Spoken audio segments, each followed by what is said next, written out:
voice in your head that tells you you're not ready, not qualified, not enough?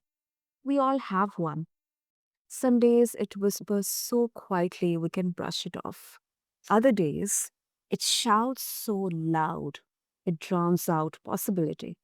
And the tricky part, it often sounds like it's trying to protect us, keeping us from risks, embarrassment, or failure, when in reality, it's holding us hostage. Welcome back, listeners, to this episode of BizBlend. I am your host, Sana, as always. And for this episode today, we are going to dive deep into the world of inner critics, how they shape our decisions, limit our careers, and sometimes even drive us harder than any external boss could. And listeners, my guest has spent over 25 years in corporate powerhouses like Unilever, Kimberly-Clark, and Absolut Vodka, mastering brand strategy while quietly battling her own inner critic. And now she helps ambitious professionals rewrite their inner narratives, heal the wounds, fueling self doubt, and unlock breakthroughs they didn't even know were possible. So, listeners, this conversation isn't just about silencing or, kind of suppressing your inner critic. It's about understanding it, challenging it, and maybe even making it work for you. Yeah. So, listeners, meet my incredible guest, Tosca DiMatteo. So, Tosca, welcome to the show. And I'm really, really honored to have you here with us. Oh, thank you so much, Sana. I am so happy to be here. And what a beautiful introduction. Thank you so much. Tosca, inner critic, I mean, often this has been a very kind of hot discussion around the difference between our inner voice and our inner critic. Sometimes it's our inner critic which kind of wins, when it competes with our inner voice. So, talking about your journey, Tosca, you have worked with people at the top of their game who still feel not good enough. So, where do you think our inner critics they really come from? I mean, are they built from childhood experiences or any generational experiences, or do they develop in response to our professional pressures? That's a great question. And I think that they often come from childhood experiences, but they can also come from different parts of our life that were profound or made an impact. It can come from very small conversations and interactions that just got embedded into us. Hmm. And they can strengthen and develop over time just from the repeated messages from society and from those around us. But I think the deepest inner critic voice within us often starts earlier than we think. Hmm. That is surprising because, if we can trace that voice back to its origin, Tosca, does that make it easier to dismantle, or does understanding the source not necessarily change its power over us? That's a great question, and I believe that you don't need to know the origin. Oh, I okay. think that sometimes understanding where it comes from or finding some clues as to where and how it developed can be helpful, but the most important thing is really deciding how you want your relationship to be with that inner critic and how you want to talk to yourself moving forward and Mm. create new narratives. So I don't want anybody who's listening to think that I have to figure out where it came from. Sometimes we can't. And we can still do the healing and we can still find a pathway forward to shifting our relationship with that voice regardless. Hmm. Interesting. That is interesting. I was under the impression that we definitely need to know the root cause here. But that is really a positive, fact actually, observation actually, that we need not know the root cause of it, but it's more towards the way forward, kind of trying to understand that if we listen to it, what is the cost involved here and how we can embrace it or navigate through it. And when we um, when we discuss about inner critic from the perspective of founders or leaders. Um, Imposter syndrome, or our inner critic kind of dictating our career moves. In your experience, Tosca, what's the hidden cost here? There's so many hidden costs to actually taking action based on what your inner critic is saying, or inaction for that matter. The costs range from not feeling fulfilled because you're not actually doing the thing that's in your heart that you want to do or Mm. say. The cost can also come physically in terms of how we're letting thoughts and narratives that don't serve us get into our body and get trapped there. Mm. And that's my belief anyway. And I think that, there are the costs of the relationships that we have and Mhm. how we end up showing up because our inner critic is taking control. These are just some of the costs. And I think that, as it relates to, the entrepreneurial journey and taking risks and getting to that next level of growth, whether personally Mhm. or professionally, that's often when our inner critic can get the loudest. And I think it's worth saying that it can actually be a great sign. If your inner critics are getting Okay. really loud, it's a great Mm. sign that you're on the path to that next chapter, on that path to, if you choose it, to getting to Mhm. that next level because you're willing to do it anyway. Well, that definitely flips the narrative.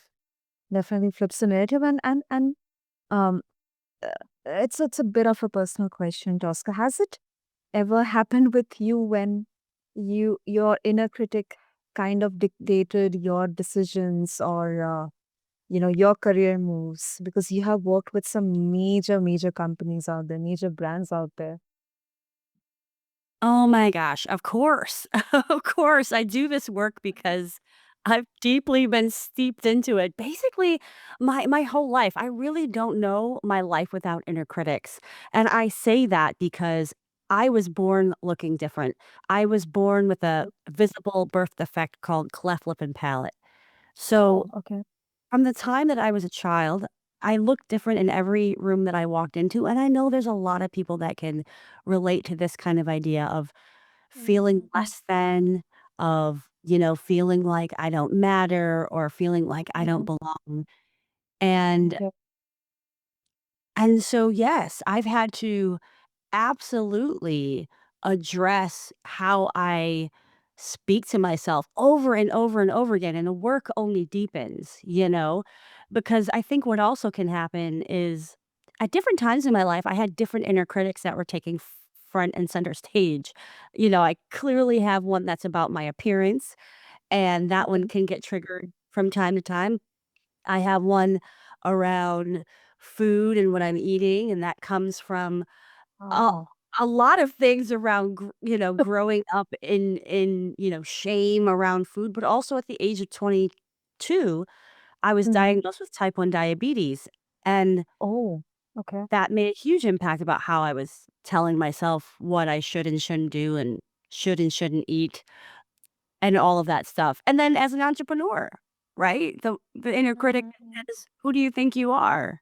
So, Okay. Okay.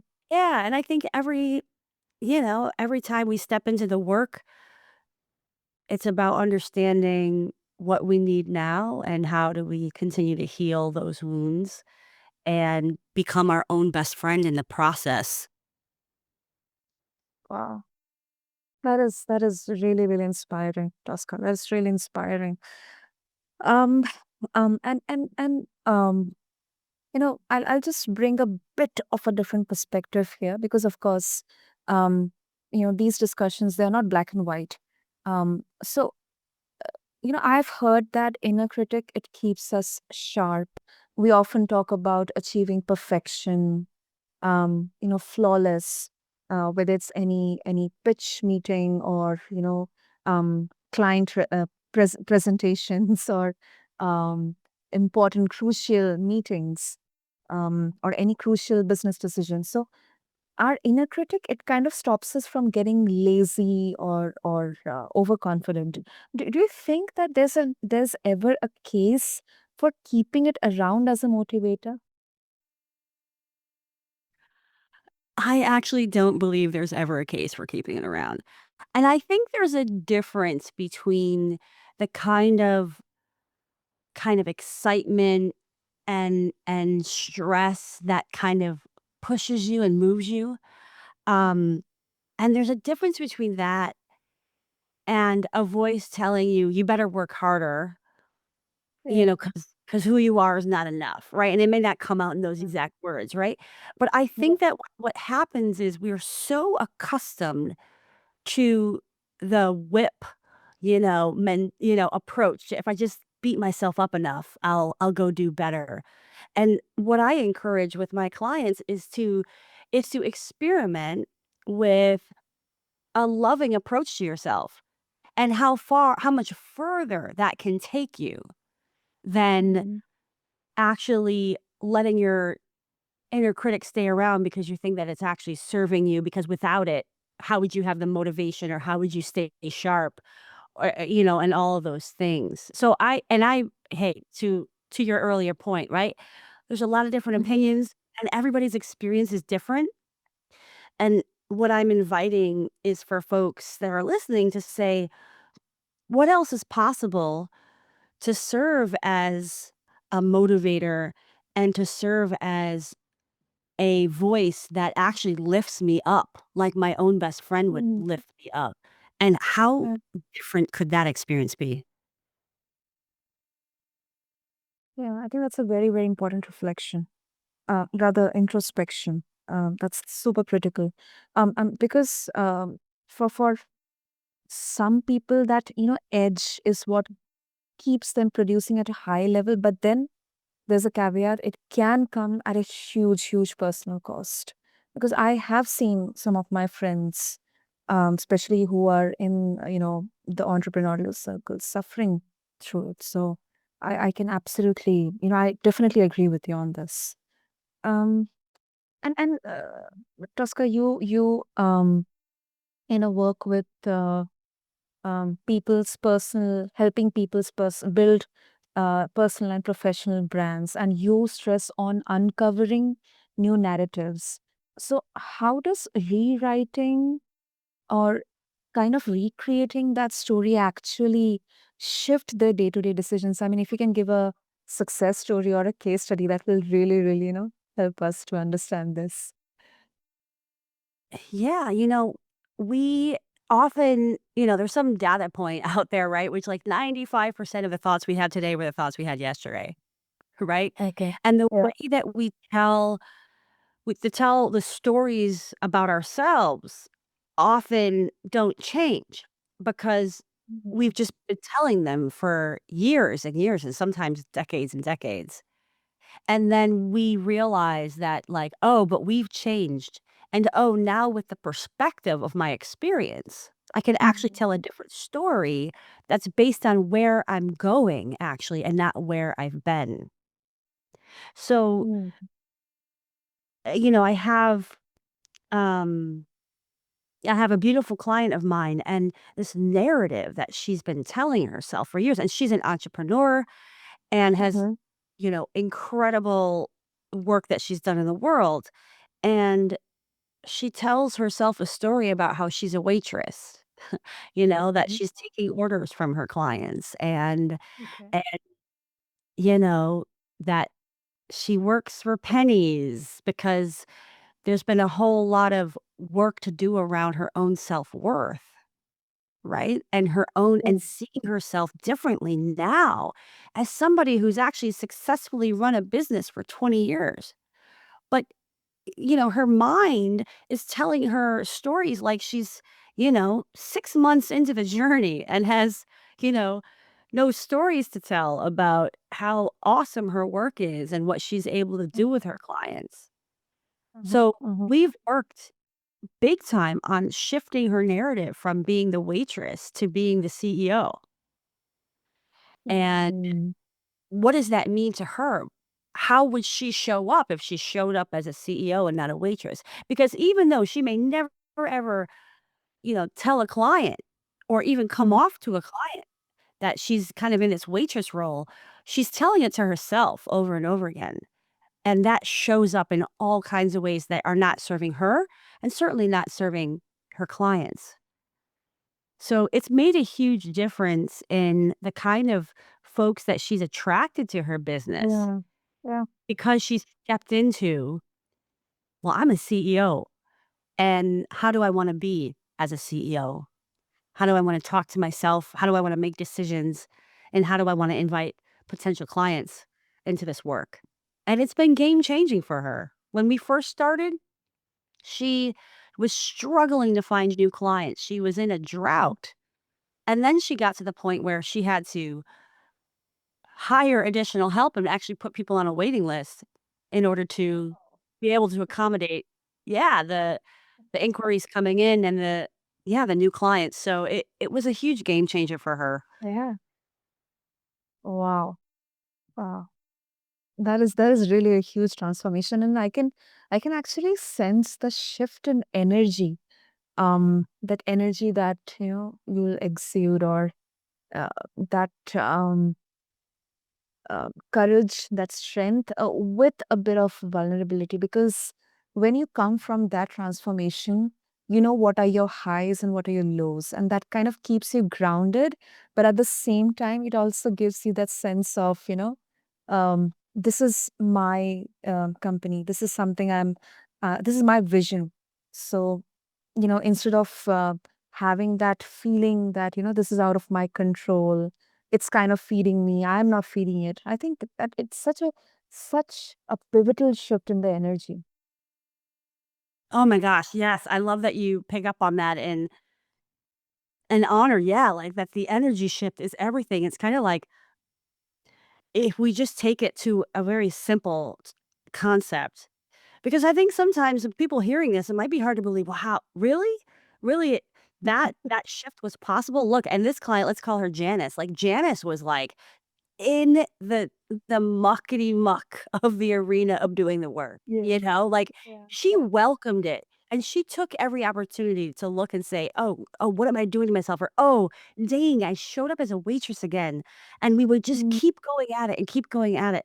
But, to take it simply, it's this idea of you might be in resentment, you might be really upset, right? And you send an email to somebody who you're actually, right, kind of in a kind of a negative space with.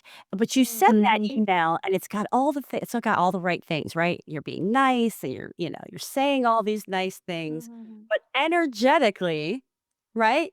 You're Mm. pissed off. Yeah. And somehow that person is like, "Is everything okay?" And you're just like, "Wait, what?"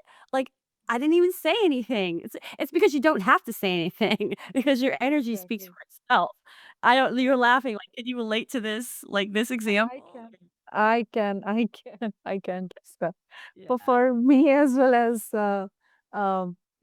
for many of my acquaintances, I have seen that shift. I've seen that shift. I mean, not a very, very obvious, but with time, with experiences, over years, I've seen that, how it reflects in the way you communicate, and that, okay, I'm at the right place. I have that agency. I have that sovereignty. It's just, um, I was not energetically aligned, but now I'm in the right place. So, people get to understand that.